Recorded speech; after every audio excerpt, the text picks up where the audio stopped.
Hola, buen día jóvenes, les saluda su profesora María José. Vamos a comenzar a trabajar nuestra clase de historia.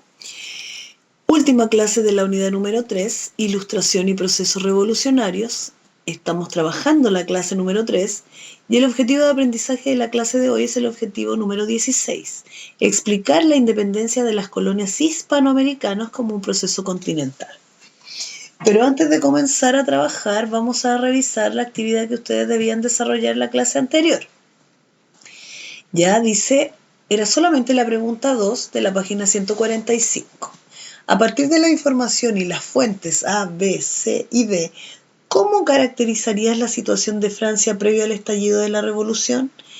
¿Qué anhelos tenían los distintos grupos en esa época?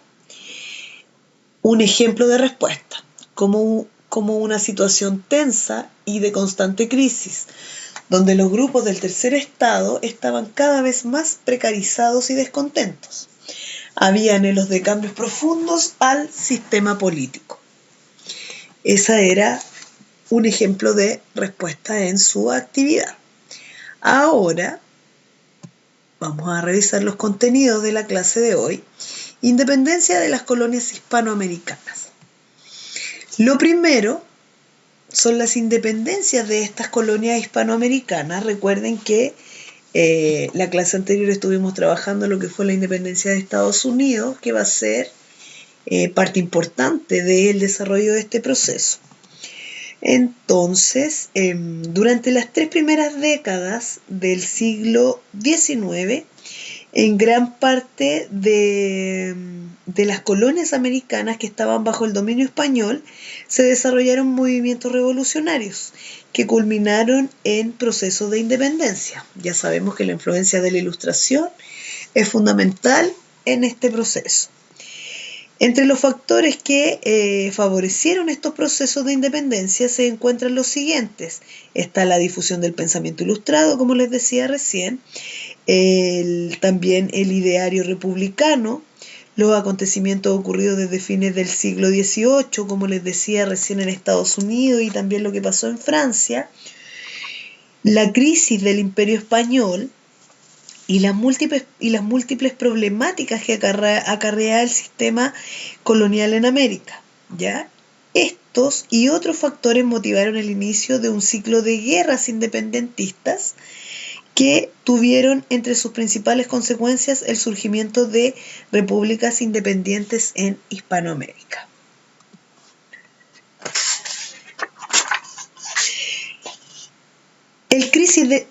La crisis del sistema colonial. ¿Qué va a pasar con este sistema? Hacia mediados del siglo XVIII, el Imperio Español enfrentaba una compleja situación internacional debido a su rivalidad con otras potencias europeas, entre ellas Inglaterra. Esta se había consolidado como potencia comercial gracias a la acción de corsarios y otras tácticas navales que hicieron decrecer el dominio hispano en las colonias de ultramar. ¿Ya? Las disputas o los conflictos con Inglaterra y otras potencias provocaron el aumento de gastos y la necesidad de conseguir mayores ingresos para financiar el costo de los numerosos conflictos. Estos elementos entonces van a contribuir a la pérdida del monopolio español en el continente, lo que se manifestó en el aumento del comercio informal en América, ¿ya? Que se caracterizó por el contrabando, ¿ya? Que fue llamado también el mercado negro, el tráfico y también la piratería. La atención que España debió prestar a estos problemas se tradujo en el descuido de la administración colonial, situación que despertó en América una prolongada crisis. Con la llegada del nuevo rey, Carlos III, al poder, considerado que era un déspota ilustrado, recuerdan que trabajamos el despotismo ilustrado, el Estado español comenzó la aplicación de las llamadas reformas borbónicas. ¿Cuál era el objetivo de estas reformas? Recuperar el control de las colonias a través de una mayor presión fiscal y también la imposición de funcionarios cercanos a la corona. Estas reformas van a golpear duramente las economías americanas y las pretensiones también, las pretensiones políticas que tenían los criollos, ya criollos hijos de españoles nacidos en América, quienes desde finales del siglo XVII comenzaron a manifestar su malestar respecto a la situación que ellos tenían de postergación, ¿ya? Al querer participar en cargos políticos.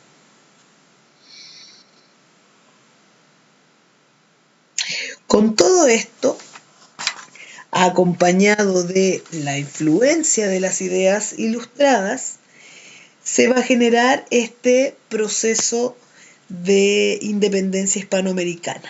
¿Ya? Las ideas ilustradas, antes de que se generara este periodo, antes de que se dieran estas independencias hispanoamericanas, estas ideas ya se habían propagado por estas colonias a través de la educación y también del auge de la imprenta.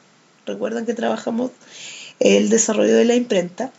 Se habían ampliado entonces también la cantidad de escuelas, universidades, había libros, periódicos, propaganda y escritos también, imágenes de todo tipo.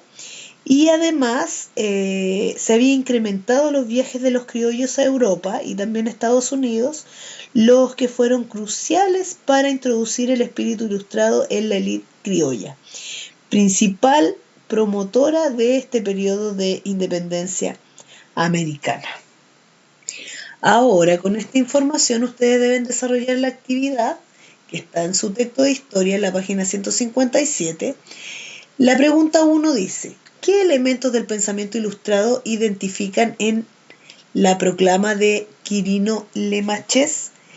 Que esas preguntas aparecen, como les digo, en la página 57 y ahí aparece el señor por el cual le preguntan, ¿ya? Que ustedes deben responder a partir de lo que leen del texto. La pregunta 2. ¿Qué otros aspectos de las fuentes de estas páginas demuestran la influencia de las ideas ilustradas en Hispanoamérica? ¿Cómo se puede apreciar la importancia de la imprenta en estas fuentes? Pregunta 3. ¿Por qué consideran que pueden ser simbólicos algunos elementos de las fuentes B y D? Y la pregunta 4. ¿Cómo expresan las fuentes el impacto que tuvieron las revoluciones francesa y estadounidense en Hispanoamérica? Cualquier duda que a ustedes les surja con la actividad, ustedes me pueden escribir al WhatsApp para poder resolverlas, ¿ya? Cualquier pregunta de la clase o de la actividad. Importante aquí esta información, cuáles son las páginas del texto para profundizar lo trabajado de la página 152 a la 157 del libro de historia y también la propuesta de autoevaluación donde ustedes evalúan su trabajo. ¿Qué fue lo que más me costó aprender y por qué? ¿Cuánto tiempo necesité para hacer esta actividad? Y para ir finalizando, mi correo electrónico, el número de contacto del WhatsApp de la asignatura y también aparece la dirección de la página web institucional en donde ustedes deben cargar su tarea para que sea calificada. Les dejo un abrazo, que se encuentren muy bien y nos volvemos a encontrar la próxima clase.